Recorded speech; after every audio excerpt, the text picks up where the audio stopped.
You ask Tiger to solve. This deals with linear equations with one unknown.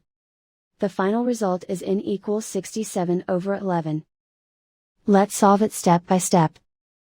Simplify the expression. Simplify the arithmetic. Group all constants on the right side of the equation. Add 13 to both sides. Simplify the arithmetic.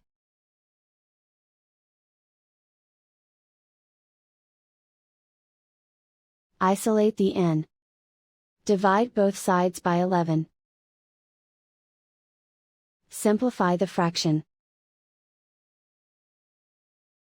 And so the final result is n equals 67/11.